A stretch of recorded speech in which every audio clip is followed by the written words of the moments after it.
as you look at your goals and dreams, and I want you to expand them, and it's very important to realize that I found that most people fail in life not because they aim too high and miss. Most people fail in life because they did just like I did for so many years. They aimed too low and hit. They didn't believe in themselves. So I want you right now, as we begin to think about the lessons and all the things that you've experienced and all of the comments and stories and strategies and lessons that you've had, I think it's time to revisit and look at your goals and dreams, and let's raise the bar. I remember as a kid, we would be in the backyard and we would play jump, and somebody would get on one side of the stick, my sister and then my brother, we would run and we'd jump over it. And then they say, raise it up a little bit higher. We have to back up and we would run and we'd jump over it again. And then we'd say, raise it up a little higher. And the higher it got, we had to begin to change our approach and how we were going to get over the bar. And that's the same thing in life. And so right now, I want you to think about your goals and dreams as you begin to raise them a little higher. And I want you to say with me, it's possible. It's possible. You know, the easiest thing that I do is speak and train people how to speak.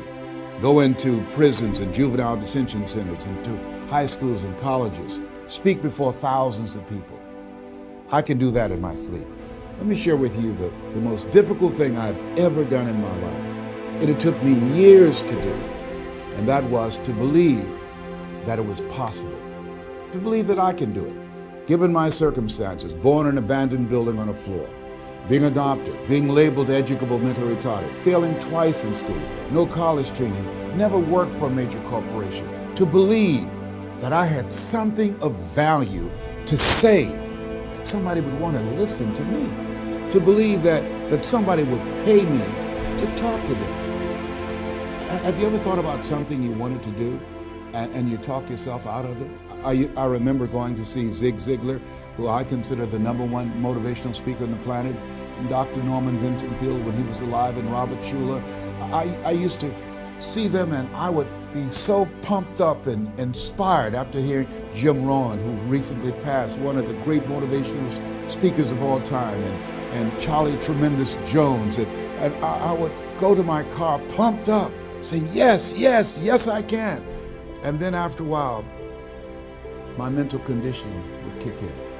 I would say, Les Brown, you can't do that. You don't have a college education. Les Brown, you can't do that. You don't even know who your parents are. Les Brown, you can't do that. You failed twice in school. Come on. Ever thought about something you wanted to do and you talk yourself out of it? There's a proverb that says, if there's no enemy within, the enemy outside can do us no harm. That's why it's important that you make it a point every day to review these lessons, to get them deep, not only in the conscious mind, but the subconscious mind, and get them in your spirit. Well, how often should I do it? Do it until you are producing the results. That's how often you should do it. And you never stop, because once you stop, that's when those negative thoughts will come back. Once you stop, that's when you will begin to doubt yourself. Once you stop, I'm telling you what I know. Yes.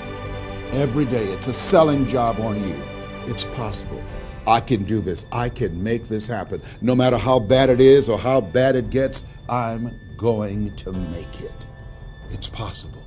Yes, your dream is possible. Say that to yourself every day. Feed your mind with words that you write and words that you hear and words that you speak to yourself. Feed your faith, and your doubts will starve to death. Say to yourself, it's possible. It's possible. It's possible. Even when you have no evidence to point to, say to yourself, it's possible. There's nothing as powerful as a made-up mind. It's a struggle sometimes to do that, especially when you have people around you telling you that it's not possible, that you can't do it. And they're constantly pointing out your failures of the past, constantly reminding you of all of the things that you don't have going for you. I'm reminded of the story of the two little boys that were playing on some ice during the winter. And as they got further out on this ice, one fell through the thin ice and And so the little fellow that was still on top of the ice, he was trying to save his little buddy. And he couldn't reach him. He was trying to pull him. He could see him through the thin ice as he got further away from him, struggling. And he couldn't reach him, and he's trying to break the ice, and he couldn't do it. And he looked around, and he saw a tree in the distance, and he ran, and he got up on the tree, and he pulled and broke down an enormous sized branch and came back and savagely began to beat that ice and broke it. And miraculously, he saved his friend. And when the paramedics came, and they were able to revive this little boy, they were scratching their heads. They're trying to figure this out. Said, how could this little pruny fellow go up in a tree and break off a branch this size and then come back and beat and break the ice and save his friend? They thought it was just miraculous. It was baffling. And an old guy who was there said, I can tell you how he did it. And they said, how? How did he do it? And he said, there was no one here to tell him that he couldn't do it. Whoa. What could you do? What could I do? What could all of us do if we did not have the naysayers in our lives? That we believe naively like that little boy that it was possible. What would you do if failure was not on the table? Do you realize that 87% of people allow the fear of failure to outweigh their desire to succeed because they've been convinced by the evidence, by being practical, by being logical, by being realistic. I did that. Leslie, yes? You're going to speak for corporations? Yes. Leslie, do they have a college education? Yes. Do you? Wesley, you know that I don't have a college education. Leslie, are these people experienced? Yes. Are there people with PhDs and MBAs that they could choose rather than choose you? Yes. So you don't have a college education. You have no experience.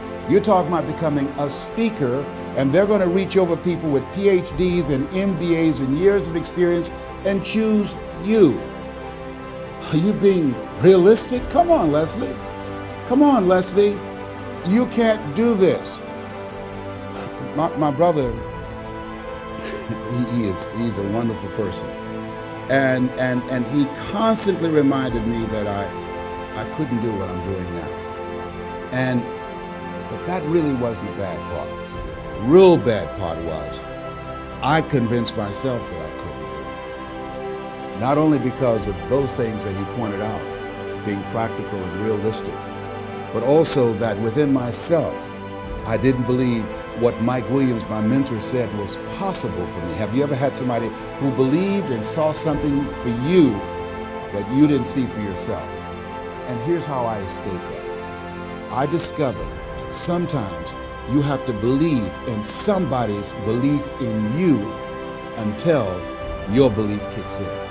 So here's what I am believing for you. The goals that you right now have, the things that you have envisioned for yourself, this is a reflection, what you've done thus far and what you are engaged in doing. It's what's possible for you right now. But there's even more. You don't even know what's in the future. Eye has not seen, ear has not heard.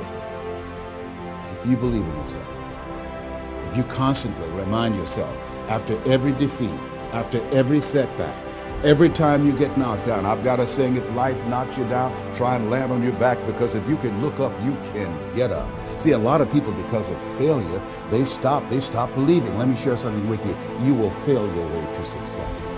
Yes. 8 out of 10 millionaires have been financially bankrupt. You will fail your way to success. It doesn't matter how many times you fail. It doesn't matter how many times people tell you that you can't do it. It doesn't matter if you don't have a dime in the bank. You will fail your way to success. What's very important is you're believing in yourself. You're constantly saying, somehow, some way, I'm going to make it. I remember a lady out of Detroit, Michigan. They called her Martha Jean the Queen. And she had a motivational message she gave all the time on the radio. And the question she would ask was, do you really want to win? Do you really want to win? And she said, if you really want to win in life, you've got to believe in yourself when no one else does. You've got to believe in yourself. See, it's easy to believe in yourself and to have faith if you have a good bill of health, if your relationship is working out fine, if you have money in the bank, if you have a secure job, if your mortgage note is paid current, if the children are acting like they have good sense. It's easy. If you go to a doctor, they say, oh, you're doing real good, I'll see you next year. It's easy to have faith then. Let me tell you when it's really tough to have faith. When you lose your job, when you lose your retirement, when you go to the doctor and they look at you and say, you have cancer. Cancer is the most feared word in 7 different languages. That's when it's tough to have faith then. And that's when you need to call on your faith then. They said faith is the oil that takes the friction out of living. That's when you need to believe in yourself then and judge not according to appearances and say to yourself, it's possible. It's possible. I can make it. It's possible. I'm going to get through this. It's possible. I'm not going to allow this to get the best of me. Yeah. I don't know what you're up against. I don't know what you're facing, but here's what I do know. You've got something special. You've got greatness in you. And I know it's possible that you can live your dream.